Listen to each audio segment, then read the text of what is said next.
अमेरिकी राष्ट्रपति Donald Trump ने अब तमाम हदों को पार कर दिया है। अब वो पाकिस्तानी नेतृत्व को मजबूत नेतृत्व बता रहे हैं।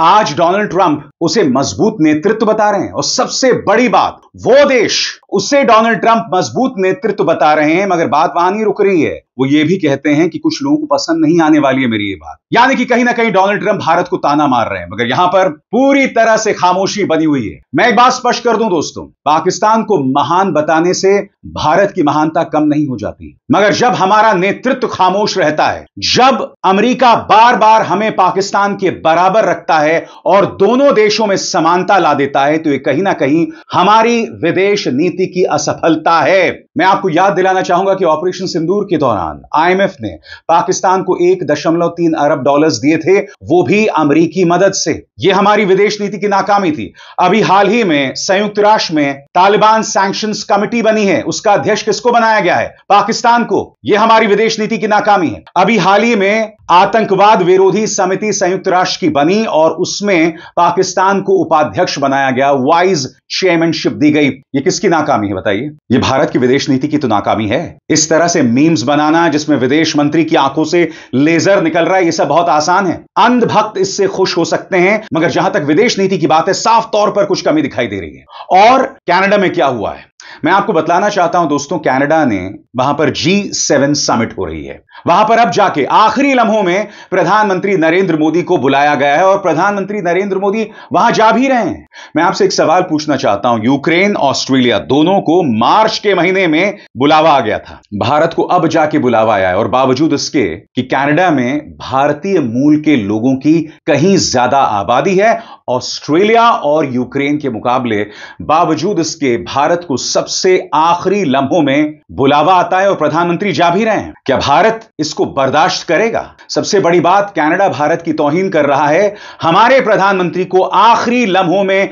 निमंत्रण देकर, और उससे भी महान बात, प्रधानमंत्री जा भी रहे हैं। ये दो मुद्दे हैं जो कहीं ना कहीं हमारी विदेश नीति पर सवाल खड़े कर रहे हैं। मगर सबसे पहले सुनिए डोनाल्ड ट्रंप दरअसल कह क्या रहे हैं।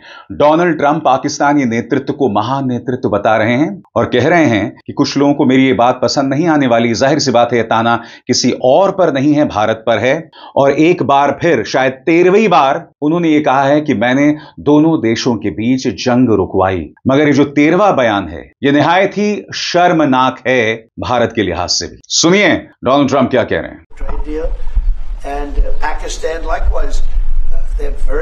Very strong leadership. Some people won't like when I say that, but you know, it is what it is. And they stopped that war. Now, am I going to get credit? I'm not going to get credit for anything. They don't give me credit for anything, but nobody else could have done it. I stopped it. I was very proud of that. अब बताइए साहब, क्या भारत को कोई टिप्पणी करनी चाहिए या नहीं करनी चाहिए? कम से कम भारत को यह तो कहना चाहिए कि डोनाल्ड ट्रंप को हमें पाकिस्तान के बराबर नहीं, मगर यहां पर चुप्पी बनी हुई है। अभी कुछ ही दिनों पहले मैंने गोदी मीडिया में एक डिबेट में सुना था, जहां एक चाटुकार कह रहा था कि भाई किसी भी मुद्दे पर हम अपने घर के बड़े बुजुर्गों को सुनते हैं, बाहर के लोगों को नहीं सुनते हैं। कितना वाहियात तर्क है। सबसे बड़ी बात, प्रधानमंत्री मोदी आपके पिताजी होंगे, संबित पात्रा के पिताजी होंगे, मगर वो देश के प्रधानमंत्री हैं, एक सम्मानित पद पर हैं। उन्हें घर का बड़ा बुजुर्ग, पापा, मम्मी, दादा, दादी, चाचा, चाची न बताएं। मोदी जी काका नहीं हैं, मोदी जी देश के प्रधानमंत्री हैं, जिनसे सवाल किया जाएगा उनकी नाकामियों पर, और यहां पर उनकी विदेश नीति पूरी तरह से बिखर चुकी है। बताइए, डोनाल्ड ट्रंप बार बार यह कह रहे हैं, 12 बार वो ये कह चुके हैं कि मैंने जंग रुकवाई पाकिस्तान और भारत को व्यापार का झुनझुना दिखाकर। उन्होंने यह भी कहा कि पाकिस्तानी नेतृत्व महान है, अब उसे मजबूत नेतृत्व बता रहे हैं, और भारत को सांत्वना देने के लिए यह कह रहे हैं कि मोदी जी भी मेरे दोस्त हैं। क्या प्रधानमंत्री नरेंद्र मोदी सिर्फ इस बयान से खुश हैं कि आपको डोनाल्ड ट्रंप ने अपना दोस्त बता दिया? क्योंकि मैं नहीं भूला हूं कि आपने एक बार बराक ओबामा के बारे में कहा था कि मैं उनके साथ तू तड़ाक करता हूं। एक तो अंग्रेजी में तू तड़ाक कैसे होता है? वहां तो आप भी यू है और तू भी यू है, फिर ये तू तड़ाक कहां से होता है? मैं फिर आपसे पूछना चाहता हूं, हमारे विदेश मंत्री एस जयशंकर क्या कर रहे हैं? आखिर क्यों हमारी विदेश नीति पूरी तरह से अमेरिकी राष्ट्रपति डोनाल्ड ट्रंप के सामने नतमस्तक है।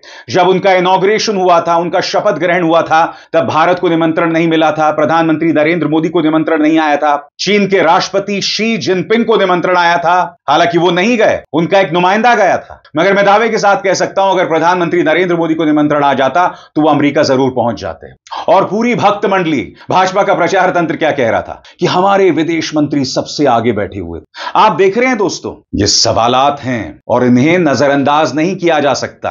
आप जानते हैं कि भारत और कनाडा में एक अरसे से तनाव है। कनाडा भारत विरोधी तत्वों को वहां जगह देता है। हरदीप सिंह निज्जर, जो कि खालिस्तानी था, उसे मौत के घाट उतार दिया गया था और कनाडा इसके लिए भारत को जिम्मेदार मानता है। अब जबकि प्रधानमंत्री को आखिरी लम्हों में निमंत्रण मिला, जो मेरे हिसाब से गलत है, क्योंकि आप जानते हैं कनाडा में सबसे ज्यादा अगर किसी और देश की आबादी बसती है, किसी और देश के मूल के लोग हैं, तो वो भारत है। मगर अब भारत को निमंत्रण मिला है और प्रधानमंत्री ने इसे स्वीकार भी कर लिया है। उनका यह बयान देखिए, वो शुक्रिया अदा कर रहे हैं, कह रहे हैं कि हां, मैं समिट में आने वाला हूं कारनी साहब, मैं बहुत उत्सुक हूं आने के लिए। उनके इस ट्वीट में यही भाव महसूस हो रहा है। और वहां कनाडा में वहां के पत्रकार कह रहे हैं कि हरदीप सिंह निज्जर के लिए मोदी जिम्मेदार है और वहां के प्रधानमंत्री मार्क कार्नी उसे खारिज नहीं कर रहे हैं, जांच होगी, इस तरह की बातें कर रहे हैं। यानी कि भारत के प्रधानमंत्री की तौहीन, फिर भी प्रधानमंत्री मोदी कनाडा जा रहे हैं। सुनिए एक पत्रकार सम्मेलन में क्या हुआ,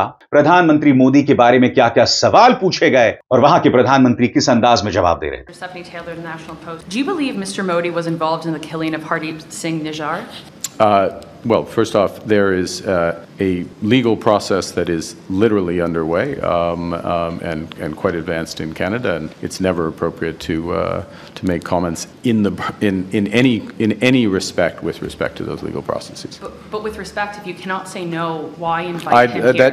I gave with respect, I gave you an answer that is appropriate to someone in my position about an ongoing legal process including which federal authorities are directly involved. But there is a possibility?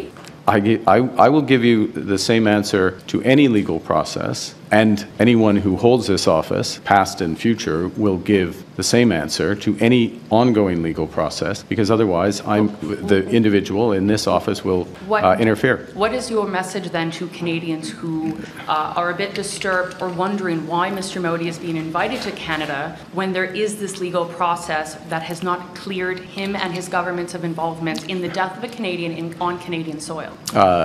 My message is that we're a country of the rule of law. The rule of law is proceeding as it should in Canada, and I am not going to disrupt that process. इस press conference की जो अहम बातें सामने उभर कर आई हैं दोस्तों, उसके एक एक शब्द पर आपको गौर करने की जरूरत है, क्योंकि इससे आपको पता चलने वाला है कि कनाडा जाकर भारत एक बहुत बड़ी भूल कर रहा है। आपकी स्क्रीन पर कनाडा के प्रधानमंत्री मार्क कार्नी से एक प्रेस कॉन्फ्रेंस में सवाल किया गया कि बीते ही साल आरसीपी यानी रॉयल कैनेडियन माउंटेड पुलिस ने यह कहा था कि मोदी सरकार कनाडा में हिंसा फैलाने के पीछे है, जिसमें हत्या भी शामिल है। फिर आपने मोदी को G7 में क्यों बुलाया? कार्नी ने इसे खारिज नहीं किया। वो क्या कहते हैं, कनाडा G7 के अध्यक्ष की भूमिका में है। हमारे G7 के सहयोगियों के साथ हुई चर्चा में यह सहमति बनी कि एनर्जी, आर्टिफिशियल इंटेलिजेंस, अहम खनिज जैसे महत्वपूर्ण मुद्दों पर चर्चा करने के लिए सबसे महत्वपूर्ण देशों को आमंत्रित करना जरूरी है।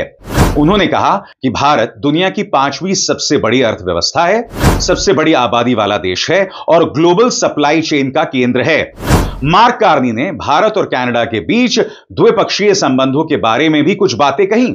उन्होंने बताया, द्विपक्षीय स्तर पर हमारे बीच सहमति बनी है कि हम कानून के पालन पर बातचीत करेंगे और इस दिशा में बात थोड़ी आगे बढ़ी है। जवाबदेही के मुद्दे पर भी सहमति बनी है। मैंने प्रधानमंत्री मोदी को न्योता दिया है और उन्होंने इसे स्वीकार कर लिया है। अब मैं आपसे एक सवाल पूछना चाहता हूं, प्रधानमंत्री कनाडा जाएंगे, वहां वो सम्मेलन में शिरकत करेंगे, बाहर क्या हो रहा होगा? वहां पर जो भारत विरोधी तत्व हैं, खालिस्तानी तत्व हैं, वो भारत के खिलाफ नारेबाजी करेंगे। क्या हमें इस तरह की पब्लिसिटी चाहिए, इस तरह का प्रचार चाहिए, जहां हमारे प्रधानमंत्री के खिलाफ अश्लील नारे लगाए जा रहे होंगे, भारत के खिलाफ अश्लील नारे लगाए जा रहे होंगे? यह सवाल है, इसे टालिए मत। कुछ लोगों को बुरी लग सकती है मेरी बात, मुझे परवाह नहीं है। मुझे परवाह अपने देश की है, उसकी अस्मिता की है, अपने प्रधानमंत्री की इज्जत की है। उससे बड़ी कोई चीज नहीं हो सकती मेरे लिए। अब प्रधानमंत्री वहां जाएंगे, इस तरह का तमाशा वहां होगा, तो आपको पसंद आएगी वो बात? यही वजह है कि कांग्रेस ने करारा प्रहार किया है। क्या कह रहे हैं पवन खेरा आपके स्क्रीन पर? 11 years and no press conference, 11 साल कोई प्रेस कॉन्फ्रेंस नहीं। His term coming to an end, उनका कार्यकाल खत्म हो रहा है। हिज पॉलिटिक्स ग्लोबली एक्सपोज्ड, उनकी राजनीति अंतरराष्ट्रीय तौर पर उसका पर्दाफाश हो चुका है। हिज गवर्नेंस इज इन टैटर्स, उनकी जो सरकार है वो बिखरी हुई है। हिज पॉलिसीज हैव बूमरैंग्ड, उनकी जो नीतियां हैं वो बैकफायर कर गई हैं। The prime minister is a joke, प्रधानमंत्री एक मजाक हैं। कांग्रेस के करारे और कठोर शब्द, ये बयान सख्त है, कठोर है, मगर यह बयान क्यों दिया जा रहा है? इसके पीछे साफ तौर पर एस जयशंकर के विदेश नीति की नाकामी दिखाई देती है। वो एस जयशंकर जो भारत के इतिहास का सबसे नाकारा विदेश मंत्री है, मगर हम इन्हें ताज के तौर पर सिर पर क्यों बिठाए रख रहे हैं? क्या मजबूरी है प्रधानमंत्री नरेंद्र मोदी की? बताइए, क्या मजबूरी है आपकी? मेरा मानना है कि G7 समिट में जाने की भारत को कोई जरूरत नहीं है, क्योंकि भारत का अपमान किया गया है। जब भारत के प्रधानमंत्री को निज्जर की हत्या के लिए जिम्मेदार होने को लेकर सवाल किया जा रहा था, तो प्रधानमंत्री कारनी ने उसे अस्वीकार नहीं किया, उसे खारिज नहीं किया। नंबर 1। नंबर 2, उन्हें यह निमंत्रण अब जाकर आया है, जबकि यूक्रेन और ऑस्ट्रेलिया को पहले ही निमंत्रण आ गया था। नंबर 3, कनाडा में बहुत बड़ी तादाद में भारतीय बसे हुए हैं, यानी कि G7 के जितने भी देश हैं, भारत का स्थान अव्वल है, सबसे ऊपर है। भारत की सही मायने में आओ भगत होनी चाहिए थी, मगर भारत की तौहीन की गई, भारत का अपमान किया गया, और मैं इस देश का नागरिक होने के नाते इसे बर्दाश्त नहीं कर सकता।